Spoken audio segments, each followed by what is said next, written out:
Le plus important, c'est pas trop la destination de là où tu vas, c'est vraiment le voyage et ce que tu es en train de vivre.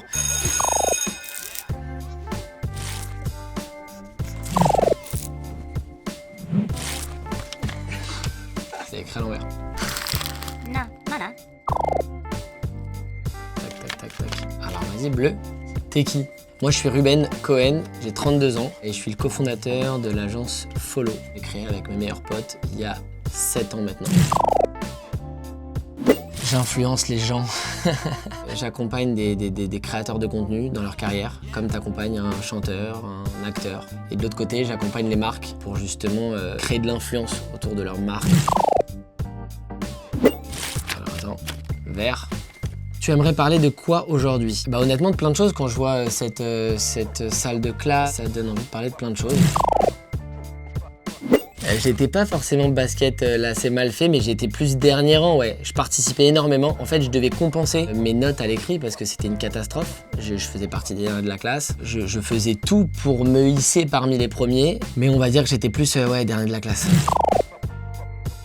Ouais, forcément. Tu sais, les premiers influenceurs, c'est à la récréation en fait. Quand tu rentrais chez toi et que tu disais à ta mère je veux telle paire de baskets ou je veux tel jouet ou tel bille, tel yo-yo, c'était en récréation que ça se passait. Et aussi, tu vois, de l'autre côté, je trouve quand même que l'école t'apprend à penser par toi-même. 4, 5, 6, 7, jaune, fais du skate. Alors fais du skate. Et en fait, si t'as le bon truc, je l'ai pas. Follow, c'est une agence d'influence créative où on a 2 casquettes. On accompagne des créateurs de contenu dans le développement de leur carrière, parce que c'est une carrière. Et on accompagne les annonceurs dans leur campagne d'influence. On a, dès le départ, il y a maintenant 7 ans, eu l'ambition de vouloir créer une marque. Et on va créer une love brand avec un code couleur. On va donner envie aux créateurs de contenu de venir nous rejoindre et aux annonceurs de venir nous rejoindre. Et on espère ne pas s'être trompé. C'est vrai qu'il y a une première campagne qui m'a marqué puisque c'était assez atypique. C'est la campagne pendant le confinement avec Célio. C'était un challenge de dingue parce qu'il fallait montrer aux gens que Célio, bah, c'était cool en fait. Et quoi de mieux qu'une campagne créative sur LinkedIn. On a fait livrer des box avec écrit le titre de la campagne, c'était semi-présentable. Dans la box, tu avais caleçons, costumes, chaussettes, paquets de chips et mugs. L'idée c'était d'habiller les CEO pendant le confinement. Donc rester chic en confinement, d'où le titre semi-présentable. Et c'est là où on a été un peu innovant. On a envoyé donc à des chefs d'entreprise, à Sébastien Bismuth, à Vincent Klingbell, à Hervé Bloch, à plein d'entrepreneurs brillants.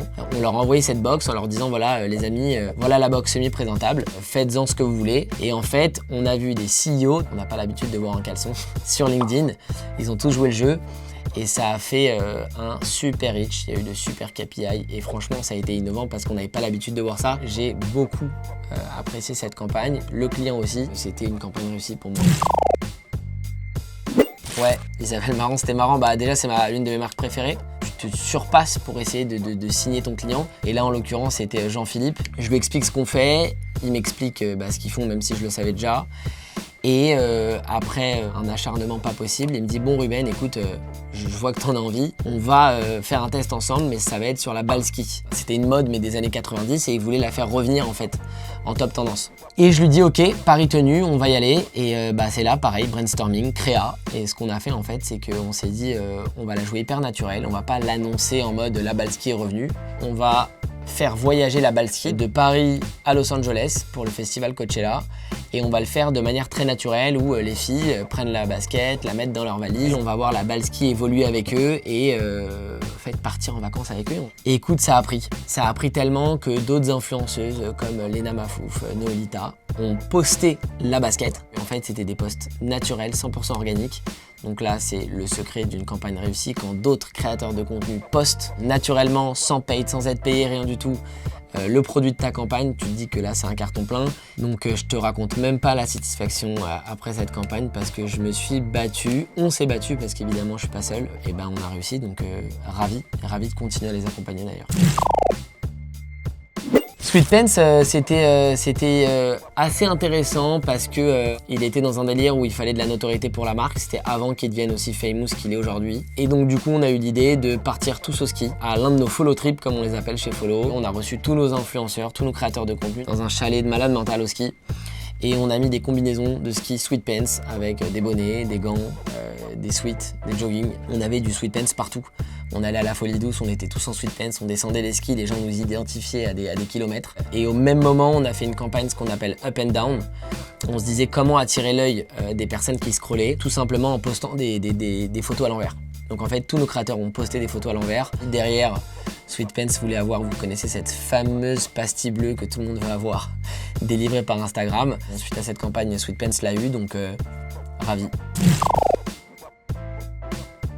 Le point commun entre ces 3 campagnes, je pense, c'est qu'on a travaillé avec le cœur, vraiment travaillé avec le cœur, essayer de se mettre à la place du client, faire comme si c'était ta marque. Et c'est ce qui souvent, alors pas à tous les coups, parce que ça arrive de se louper, mais c'est ce qui souvent donne une campagne qui est faite avec les tripes, donc ça marche.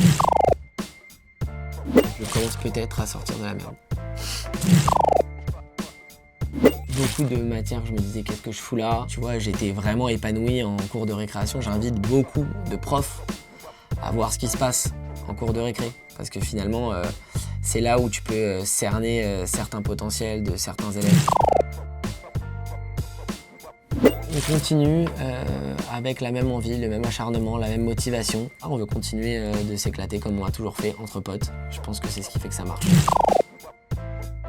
Alors le conseil que je peux donner à mes clients, c'est vraiment de travailler ta marque sur le long terme. Est-ce que vous avez bien regardé en interne? Est-ce que vous êtes concerté? Est-ce que vous avez établi un budget un budget de marketing, en le découpant et en se disant vas-y, on va accorder ça à l'influence parce qu'on pense que c'est pertinent pour répondre à tel et tel objectif.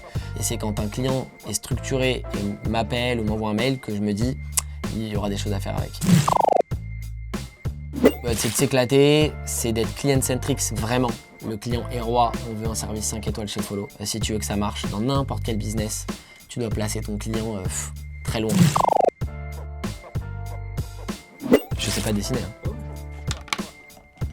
En fait, plus vous entendez ça, plus vous vous attendez à des trucs de ouf, c'est ça le problème. Ah, vous m'avez chez les gars, ça va durer longtemps. Time. Ouais, bah c'est un de ouf, les gars, c'est mon aventure. C'est mes associés et moi-même. Je vous dis pas lequel des 4 je suis. Cette aventure phénoménale qu'on est en train de vivre, c'est ça le lien à l'école. Le plus important, c'est pas trop la destination de là où tu vas, c'est vraiment le voyage et ce que tu es en train de vivre. Et donc voilà, ça c'est notre aventure, la Casa Follow, qui est une aventure exceptionnelle. De me suivre sur Instagram, WeAreFollow et Rubenco. Les gars, c'était un grand kiff d'être dans cette salle de classe. Merci les amis. Allez. Putain, c'était un truc de ouf, hein. Impeccable. Et je vous pète à la flûte.